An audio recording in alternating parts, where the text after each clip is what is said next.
imposing United Nations building, a landmark of international fame and importance, and one of New York's greatest tourist attractions.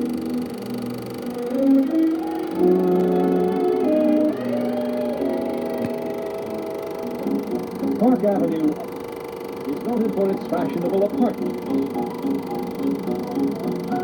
Today, Midtown Park Avenue shows the results of being transformed into an important center of modern day-to-day business and commerce, with great new office buildings, the sign of the time. Almost every direction you look in Midtown Manhattan, there is another new building. A new skyscraper that didn't seem to be there only yesterday. There's one thing for certain about New York. There's only one direction to go, and that's up.